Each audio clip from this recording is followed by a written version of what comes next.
Tomamos contacto con el diputado nacional Pablo Cosiner. ¿Cómo le va, diputado? Buenas tardes y buen año, porque es la primera comunicación en el año con usted, ¿eh? ¿Qué tal? Muy buenas tardes, Gustavo. ¿Cómo estás? Pero muy bien.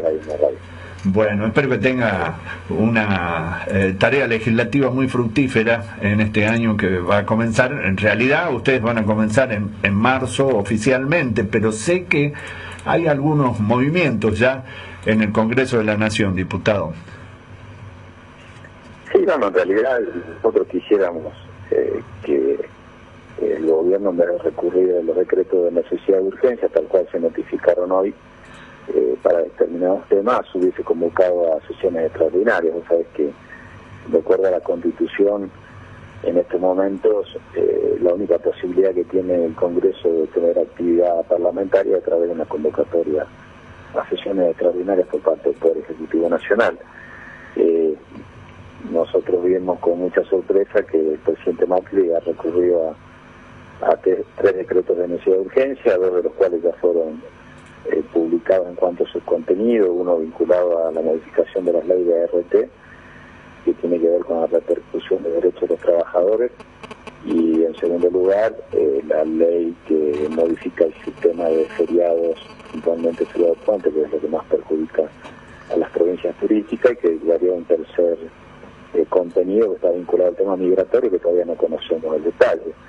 Lo que nos parece muy sorprendente es que el gobierno, en vez de permitir que el Congreso discuta como debe ser normalmente estos temas a partir de los proyectos de ley que el gobierno pueda remitir, lo haga directamente a través de decretos de necesidad de urgencia. Creo que hay un menosprecio, una valorización negativa por parte del gobierno de lo que es la actividad del Congreso, máximo en el caso de la RT, porque sabes que está firmando un decreto de necesidad de urgencia sobre un proyecto que tenía media sanción del Senado, con lo cual el gobierno ahí está omitiendo que la Cámara de Diputados actúe como Cámara revisora y firmar un decreto de necesidad de urgencia solamente con una media sanción de una de las cámaras es un antecedente muy peligroso. Así que la verdad que nos preocupa esta mecánica ya reiterada del gobierno nacional de recurrir a decretos de necesidad de urgencia, evitando el tratamiento parlamentario del Congreso.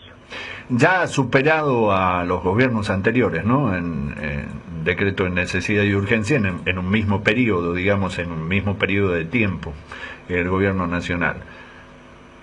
Sí, yo la verdad que no llevo un cálculo numérico, sí me llama la atención algunos contenidos. Claro. Como antecedentes tenemos en su momento la intención de querer nombrar jueces de corte por DNU. El año pasado tenemos el antecedente de, por un decreto simple, modificar la ley del blanqueo y permitirle a los familiares de los funcionarios acceder al blanqueo de capitales, cuestión que estaba prohibida por la ley. Y ahora estos tres decretos de necesidad de urgencia. Hay uno que perjudica claramente a la provincia de Salta, que tiene que ver con los feriados puentes. Al eliminar los feriados puentes, hoy lo escuchaba al presidente de la Cámara de Turismo de Salta, se va a perjudicar a la provincia con casi 100 millones de pesos que van a dejar de ingresar por la actividad turística de los feriados puentes. Yo creo que el gobierno ha recurrido a una medida extrema que castiga la actividad económica de las provincias turísticas. Tranquilamente podría haberse compatibilizado el calendario escolar con el calendario turístico y no perjudicar a las provincias como Salta, pudiendo obviamente tener un cronograma educativo que pueda cumplir las expectativas de los contenidos. Yo creo que no hay que acá confrontar una actividad con otra, sino buscar sumar lo que mejor es para todo el país. Y la verdad que hoy escuchar que la provincia de Salta se vería privada del ingreso este año de casi 100 millones de pesos por la falta de actividad turística en los fines de semana o en los feriados puentes, como se llama, es un tema que la verdad que impacta, ¿no? Porque yo recuerdo que cuando fue la discusión de ganancias, el gobierno nacional, una de las cosas que argumentaba era la preocupación por lo que las provincias no se desfinancian. Y acá vemos que con un solo decreto de necesidad de urgencia se le saca a la provincia de Salta la posibilidad de acceder a 100 millones de pesos, que es la actividad económica que generaban los feriados puentes en nuestro país, puntualmente la provincia de Salta. Tranquilamente se podría haber debatido todo esto en el Congreso, ¿verdad? que creo que son materias para discutir en el Congreso, tanto lo vinculado al derecho de los trabajadores como la RT, la ley de RT, que es la ley que determina cuál es el mecanismo para que se les reconozca a los trabajadores aquellas circunstancias de las cuales surgen accidentes, riesgos de trabajo, cuál es la mecánica que más la favorece, no ir a un sistema que pueda perjudicar o burocratizar el reclamo de los trabajadores. Este era un tema que ya había sido empezado a discutir en el Congreso, por eso nos llama la atención de que el gobierno recurra al DNU. El tema de los feriados tiene que ver no solamente con el feriado en sí, sino que tiene que ver con la actividad económica del turismo, que genera muchos recursos en muchas provincias, con lo cual eso también tendría que haber sido discutido en el Congreso. Y vamos a ver lo que pasa con el tema migratorio. Me preocupa un poco que se empiece a querer estigmatizar a ciertos sectores de la inmigración que tienen que ver con la actividad de muchas provincias. Uno apoya esta idea del control migratorio, de mejorar las condiciones migratorias, pero creemos que es un tema que por su implicancia también requeriría la discusión en el Congreso. Entonces, no estoy de acuerdo que el gobierno con esto, recurriendo a la mecánica de los DNU, evite discutir estas leyes en el Congreso. Eso es lo que puntualmente yo no estoy de acuerdo. Lamentablemente, la comisión revisora de los decretos de necesidad de urgencia recién puede empezar a funcionar por la Constitución en el mes de marzo, con lo cual seguramente se va a dar una gran discusión sobre la validez o no de estos DNU una vez que comienzan las actividades del Congreso, pero creo que desde el punto de vista político ha generado un amplio rechazo de los distintos sectores de la oposición que el Gobierno Nacional recurra al decreto de necesidad de urgencia y no haya convocado sesiones extraordinarias. Otro tema por los cuales se tiene mucho temor de que se actúe desde esa posición de decreto de necesidad y urgencia, que no, en realidad no hay necesidad ni hay urgencia, serían los aspectos del campo laboral, ¿no? Aquellas leyes que rigen y hacen respetar los derechos de los trabajadores. Hay mucho temor en ese sentido, porque el gabinete económico del presidente Macri ya ha declarado en diversas ocasiones que hay que hacer algunas reformas en el campo laboral para aplicar las medidas económicas que ellos quieren o que quiere el Fondo Monetario. Bueno, uno nunca sabe, ¿no? ¿Hay preocupación por esto también? Sí, mira, partiendo de que el mismo INDEC ha difundido hace pocos días una encuesta muy preocupante que habla de en el año 2016 pérdida importante de puestos de trabajo en Argentina, ¿no? Cifras cercanas a los 150.000 puestos de trabajo, de trabajadores menos registrados de lo que había hacia fines del año 2015. Con lo cual la actividad económica en Argentina ha caído, la Argentina no ha crecido el año pasado, hay un cierre muy importante de pequeñas y medianas empresas, lo ha dicho CAME, lo ha dicho la Unión Industrial, la caída promedio anual de la actividad industrial en Argentina del 5%, la cantidad de puestos de empleo, y creo que se abre un debate en la Argentina respecto a cuál es la salida. La salida no es la disminución del costo laboral, sino la generación de más actividad de producción e industria, ¿no? Entonces, si creemos que el problema de empleo en la Argentina se resuelve precarizando el trabajo, me parece que es repetir errores de otras décadas en nuestro país. El problema del empleo en la Argentina lo genera el crecimiento, la actividad productiva, un plan industrial y no la precarización del empleo o fijar condiciones negativas para los trabajadores. El problema del trabajo no se resuelve haciendo más fácil que se despida a gente o que sea menor el costo del empleo, perjudicando a los trabajadores. Lo importante es que haya mayores condiciones para invertir, que haya mayor infraestructura productiva, que haya un plan de desarrollo industrial, que se cumpla la promesa de incentivar el desarrollo de las pymes, que se favorezca el crecimiento, ¿no?, a través de la recesión. Entonces, sí preocupa algunos enunciados que se están dando estos últimos días sobre la modificación de algunas leyes laborales. En la medida que las modificaciones sirvan para generar mejores condiciones de trabajo bienvenidas sean las modificaciones. En la medida que las modificaciones sean para perjudicar a los trabajadores, bueno, creo que va a encontrar el gobierno una oposición muy fuerte en este sentido, ¿no? Pero hay cuestiones que sobrepasan la discusión de las leyes y que son las condiciones económicas en Argentina. Eso creo que es lo que todos los argentinos estamos esperando que se revierta este año para que realmente haya más trabajo, que es lo que nos está viendo. Entonces, para discutir todo esto, que es lo que vos decís, nosotros estamos reclamando que el gobierno convoque a sesiones extraordinarias, ¿no? Que recurra a los decretos de necesidad de urgencia. Nosotros estamos dispuestos a sesionar. Creo que el gobierno en ese sentido no ha manifestado mucha vocación de poder concretar. Finalmente, habrá también un debate y una discusión que ustedes ya han dado en la Cámara de Diputados y tiene que ver con el tema de la reforma política, porque al no haberse aprobado esto en el Senado de la Nación, y bueno, Salta está en una encrucijada, ¿no? Está en una cuestión bastante difícil si es que tampoco se consigue la aprobación de hacer una diferencia para que se vote electrónico en Salta y en Capital Federal, cosa que yo particularmente, y esto me hago cargo, tengo algunas dudas de que el Senado así lo haga. Y entonces, ¿cuál sería la salida, diputado, si esta reforma no se puede aplicar de alguna manera?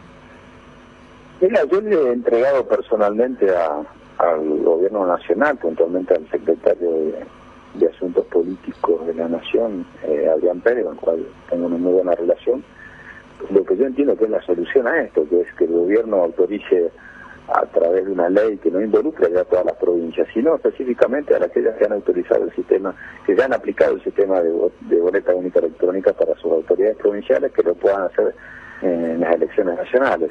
Creo que esta es una salida en donde ninguno se tendría que oponer, o sea, aquellos que no lo han aplicado todavía, las provincias que no lo hayan aplicado, no modifica la situación. Ahora, que nos dejen aquellas provincias que ya tenemos implementado el sistema a nivel provincial, que lo podamos aplicar a través de las elecciones nacionales. Con eso se resolvería el problema de Salta, de la ciudad de Buenos Aires, de algunas localidades del Chaco, creo que algunos municipios de Córdoba.